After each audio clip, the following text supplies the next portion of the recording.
সূরা ইব্রাহিম।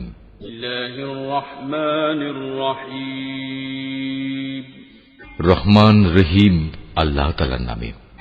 আলিফ লাম র। এ কোরআন এমন এক গ্রন্থ যা আমি তোমার উপর নাজিল করেছি, যাতে করে তুমি এর দ্বারা মানুষদের তাদের মালিকের আদেশক্রমে জাহেলিয়াতের অন্ধকার থেকে ঈমানের আলোতে বের করে আনতে পারো, তার পথে যিনি মহাপরাক্রমশালী ও যাবতীয় প্রশংসা পাবার যোগ্য। সে আল্লাহর পথে যার জন্য আকাশমণ্ডলী ও জমিনে যা কিছু আছে সব কিছু নিবেদিত। যারা এ সত্ত্বেও আল্লাহকে অস্বীকার করে তাদের জন্য কঠিন শাস্তি রয়েছে। এ শাস্তি তাদের জন্য যারা পার্থিব জীবনকে পরকালীন জীবনের উপর প্রাধান্য দেয়, মানুষদের আল্লাহর সহজ সরল পথ থেকে দূরে সরিয়ে রাখতে চায়, সর্বোপরি এ পথটাকে নিজেদের খেয়াল খুশি মতো বাঁকা করতে চায়। এরাই হচ্ছে সেসব লোক যারা মারাত্মক গুমরাহিতে নিমজ্জিত রয়েছে। আমি কোন নবী এমন পাঠাইনি যে নবী তার জাতির মাতৃভাষায় আমার বাণী তাদের কাছে পৌঁছায়নি, যাতে করে সে তাদের কাছে আমার আয়াত পরিষ্কার করে বুঝিয়ে বলতে পারে। অতঃপর আল্লাহ তাআলা যাকে চান তাকে গোমরা করেন, আবার যাকে তিনি চান তাকে সঠিক পথে পরিচালিত করেন। তিনি মহাপরাক্রমশালী ও মহাকুশলী। আমি মূসাকে অবশ্যই আমার নিদর্শনসমূহ দিয়ে তার জাতির কাছে পাঠিয়েছি। আমি আদেশ দিয়েছিলাম, তুমি বের করে নিয়ে এসো তোমার জাতিকে জাহেলিয়াতের অন্ধকার থেকে ঈমানের আলোতে, এবং তুমি তাদের আল্লাহর অনুগ্রহের বিশেষ দিনগুলোর কথা স্মরণ করাও। যারা একান্ত ধৈর্যশীল ও পরম কৃতজ্ঞতা পরায়ণ, তাদের জন্য এ ঘটনার মাঝে অনেক নিদর্শন রয়েছে। মূসা যখন তার জাতিকে বলেছিল, তোমরা তোমাদের উপর আল্লাহ তাআলার নিয়ামতসমূহের কথা স্মরণ করো, বিশেষ করে যখন তিনি তোমাদের ফেরাউনের সম্প্রদায় থেকে মুক্তি দিলেন, যারা তোমাদের কঠোর শাস্তি দিত, তোমাদের ছেলেদের হত্যা করত, তোমাদের মেয়েদের জীবিত রাখত, তোমাদের মালিকের পক্ষ থেকে তোমাদের জন্য এত বড় ধরনের একটি পরীক্ষা নিহিত ছিল। স্মরণ করো যখন তোমাদের মালিক ঘোষণা দিলেন, যদি তোমরা আমার অনুগ্রহের শুকর আদায় করো তাহলে আমি অবশ্যই তোমাদের জন্য এই অনুগ্রহ আরো বাড়িয়ে দেব, আর যদি তোমরা একে অস্বীকার করো তাহলে জেনে রেখো আমার আযাব বড়ই কঠিন।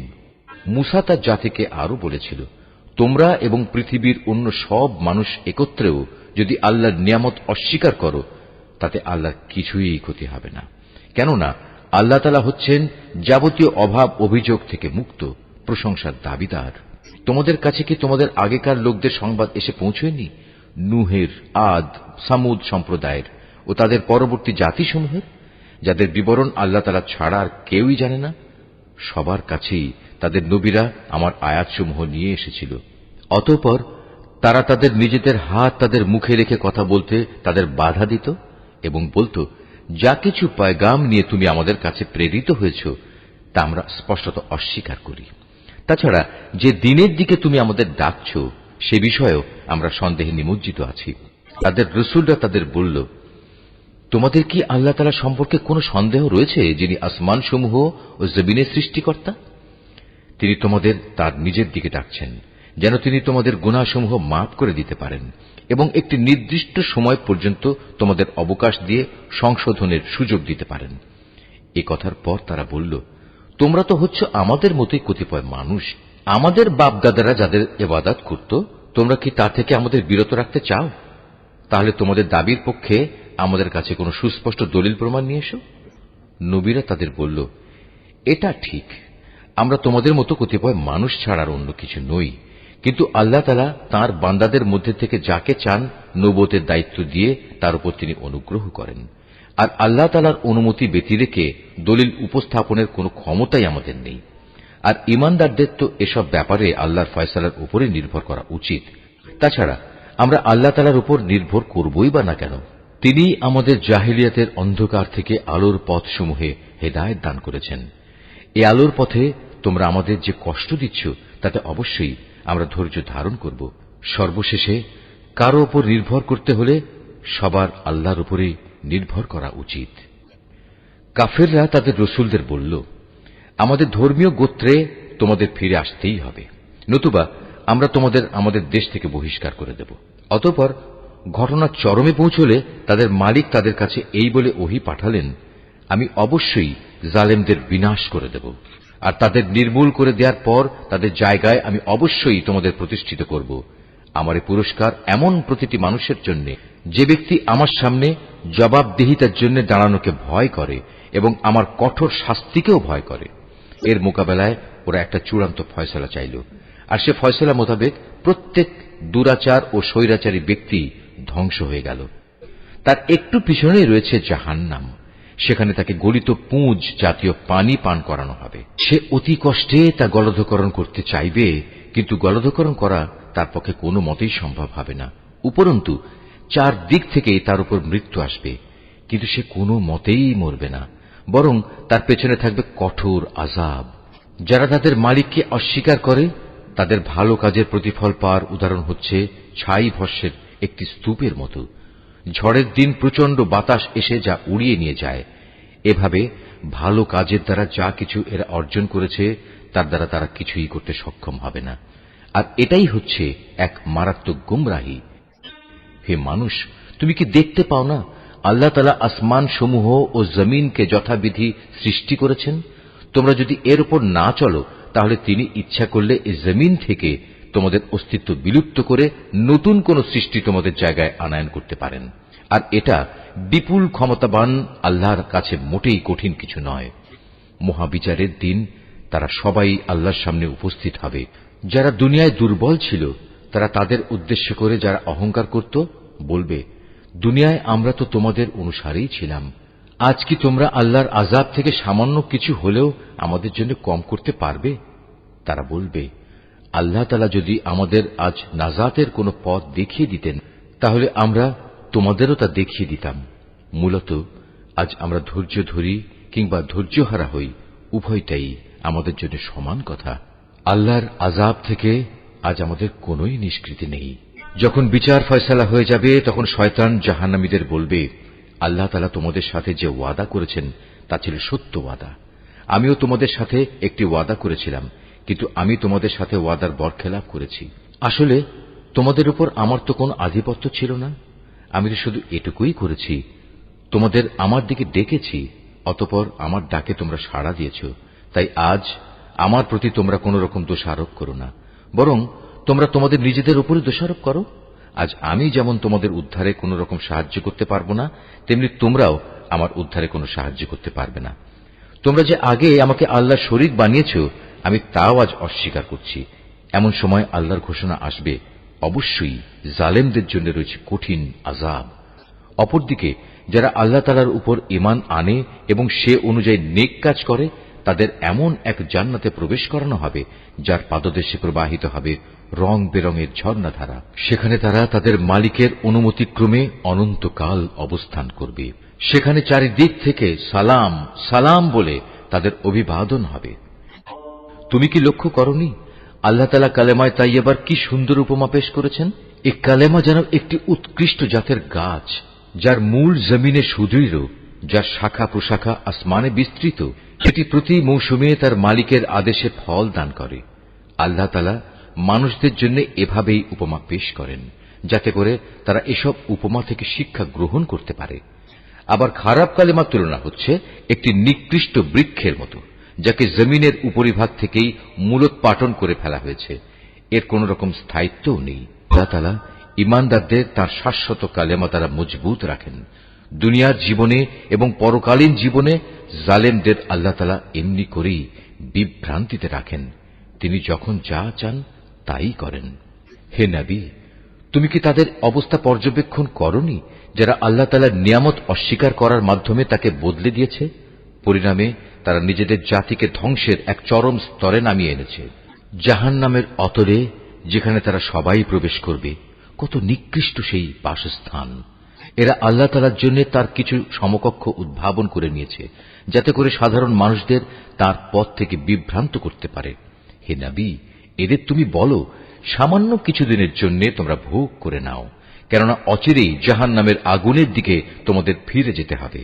হে নবী, আমার যে বান্দা ঈমান এনেছে তুমি তাদের বলো তারা যেন নামাজ প্রতিষ্ঠা করে এবং আমি তাদের যে রিজিক দিয়েছি তা থেকে যেন তারা আমারই পথে ব্যয় করে, গোপনে কিংবা প্রকাশ্যে। কিয়ামতের সে দিনটি আসার আগে যেদিন মুক্তির জন্য কোন রকম সম্পদের বেচাকেনা চলবে না, না এর জন্য কারো কোন রকমের বন্ধুত্ব কাজে লাগবে। তিনিই মহান আল্লাহ তাআলা, যিনি আসমান সমূহ ও জমিন সৃষ্টি করেছেন এবং আসমান থেকে পানি বর্ষণ করেছেন। তা দিয়ে আবার জমিন থেকে তোমাদের জীবিকার জন্য নানা প্রকারের ফলমূল উৎপাদন করেছেন। তিনি যাবতীয় জলযানকে তোমাদের অধীন করেছেন, যেন তাঁরই ইচ্ছা অনুযায়ী তা সমুদ্রে বিচরণ করে বেড়ায়, এবং এ কাজের জন্য তিনি নদী নালাকেও তোমাদের অধীন করে দিয়েছেন। তিনি চন্দ্র সূর্যকেও তোমাদের অধীন করে দিয়েছেন। এর উভয়টা একই নিয়মের অধীনে চলে আসছে। আবার তোমাদের সুবিধার জন্য রাত দিনকেও তিনি তোমাদের অধীন করেছেন। তোমরা তার কাছ থেকে প্রয়োজনে যত কিছুই চেয়েছ, তার সবই তিনি তোমাদের সামনে এনে হাজির করেছেন। এবং তোমরা যদি সত্যি সত্যি তার সব নিয়ামত গণনা করতে চাও, তাহলে কখনোই তা গণনা করে শেষ করতে পারবে না। মানুষ আসলেই অতিমাত্রায় সীমা লঙ্ঘনকারী ও নিয়ামতের প্রতি অকৃতজ্ঞ বটে। স্মরণ করো, যখন ইব্রাহিম আল্লাহর কাছে দোয়া করল, হে মালিক, এ মক্কা শহরকে শান্তি ও নিরাপত্তার শহরে পরিণত করো, এবং আমাকে ও আমার সন্তান সন্ততিদের মূর্তি পূজা করা থেকে দূরে রেখো। হে আমার মালিক, নিঃসন্দেহে এ মূর্তিগুলো বহু মানুষকে গোমরা করেছে। অতঃপর যে আমার আনুগত্য করবে সে আমার দলভুক্ত হবে, আর যে ব্যক্তি আমার নাফরমানি করবে তার দায়িত্ব তোমার উপর নয়। নিশ্চয়ই তুমি ক্ষমাশীল ও পরম দয়ালু। হে আমাদের মালিক, আমি আমার কিছু সন্তানকে তোমার পবিত্র ঘরের কাছে একটি অনুর্বর উপত্যকায় এনে আবাদ করলাম, যাতে করে হে আমাদের মালিক এরা নামাজ প্রতিষ্ঠা করতে পারে। তুমি তোমার দয়ায় এমন ব্যবস্থা করো যেন মানুষদের অন্তর এদের দিকে অনুরাগী হয়। তুমি ফলমূল দিয়ে তাদের রিজিকের ব্যবস্থা করো, যাতে ওরা তোমার নিয়ামতের শুকর আদায় করতে পারে। হে আমাদের মালিক, আমরা যা কিছু গোপন করি এবং যা কিছু প্রকাশ করি, নিশ্চয়ই তুমি তা সব জানো। আসমান সমূহে কিংবা জমিনের যেখানে যা কিছু ঘটে, এর কোনোটাই আল্লাহর কাছে গোপন থাকে না। সব প্রশংসা আল্লাহ তাআলার জন্য, যিনি আমাকে আমার এ বৃদ্ধ বয়সে ইসমাইল ও ইসহাক তুল্য দুটো নেক সন্তান দান করেছেন। অবশ্যই আমার মালিক তার বান্দাদের দোয়া শোনেন। হে আমার মালিক, তুমি আমাকে নামাজ প্রতিষ্ঠাকারী বানাও, আমার সন্তানদের মাঝ থেকেও নামাজি বান্দা বানাও। হে আমাদের মালিক, আমার দোয়া তুমি কবুল করো। হে আমাদের মালিক, যেদিন চূড়ান্ত হিসাব কিতাব হবে, সেদিন তুমি আমাকে, আমার পিতামাতাকে এবং সকল ঈমানদার মানুষদের তোমার অনুগ্রহ দ্বারা ক্ষমা করে দিও। হে নবী, তুমি কখনো মনে করো না এ জালেমরা যা কিছু করে যাচ্ছে তা থেকে আল্লাহ তাআলা গাফিল রয়েছেন। আসলে তিনি তাদের সেদিন আসা পর্যন্ত অবকাশ দিয়ে রাখছেন, যেদিন তাদের চক্ষু স্থির হয়ে যাবে। তারা আকাশের দিকে চেয়ে ভীত সন্ত্রস্ত অবস্থায় দৌড়তে থাকবে। তাদের নিজেদের প্রতি নিজেদের কোনো দৃষ্টি থাকবে না, ভয়ে তাদের অন্তর বিকল হয়ে যাবে। তুমি মানুষদের একটি ভয়াবহ দিনের আযাব আসা থেকে সাবধান করে দাও। এমন দিন সত্যি যখন এসে হাজির হবে, তখন এ জালিম লোকেরা বলবে, হে আমাদের মালিক, আমাদের তুমি কিছুটা সময়ের জন্য অবকাশ দাও। এবার আমরা তোমার ডাকে সাড়া দেব এবং আমরা তোমার রসুলদের অনুসরণ করব। জবাবে বলা হবে, তোমরা কি সেসব লোক যারা ইতিপূর্বে শপথ করে নিজেদের মধ্যে বলাবলি করতে, তোমাদের এ জীবনের কোনোই ক্ষয় নেই, অথচ তোমরা তাদের পরিত্যক্ত বাসভূমিতেই বাস করতে, যারা তোমাদের আগে নিজেদের ওপর নিজেরা জুলুম করেছিল। এবং এ কারণে আমি তাদের প্রতি কি এ ধরনের আচরণ করেছিলাম তাও তোমাদের কাছে সুস্পষ্ট ছিল। তোমাদের জন্য আমি তাদের দৃষ্টান্ত উপস্থাপন করেছিলাম। সোজা পথে এরা বিভিন্ন চক্রান্তের পন্থা অবলম্বন করেছে। আল্লাহর কাছে তাদের সেসব চক্রান্ত লিপিবদ্ধ আছে, যদিও তাদের সে চক্রান্ত দেখে মনে হচ্ছিল তা বুঝি পাহাড় টলিয়ে দিতে পারবে। হে নবী, তুমি কখনো আল্লাহ তাআলাকে তার নবীদের দেয়া প্রতিশ্রুতি ভঙ্গকারী মনে করো না। অবশ্যই আল্লাহ তাআলা মহাপরাক্রমশালী ও প্রতিশোধ গ্রহণকারী। প্রতিশোধ হবে সেদিন যেদিন এ পৃথিবী ভিন্ন আরেক পৃথিবী দ্বারা পরিবর্তিত হয়ে যাবে। একইভাবে আসমানসমূহ ভিন্ন আসমানসমূহ দ্বারা বদলে যাবে এবং মানুষরা সব হিসাবের জন্য এক মহা ক্ষমতাধর মালিকের সামনে গিয়ে হাজির হবে। সেদিন তুমি অপরাধীদের সবাইকে শৃঙ্খলিত অবস্থায় দেখতে পাবে। ওদের পোশাক হবে আলকাত্রার মতো বিভৎস, তাদের মুখমণ্ডল আগুন আচ্ছাদিত করে রাখবে। এটা এ কারণে আল্লাহ তাআলা প্রতিটি অপরাধী ব্যক্তিকেই তার কর্মের প্রতিফল দেবেন। অবশ্যই আল্লাহ তাআলা হিসাব গ্রহণে অত্যন্ত তৎপর।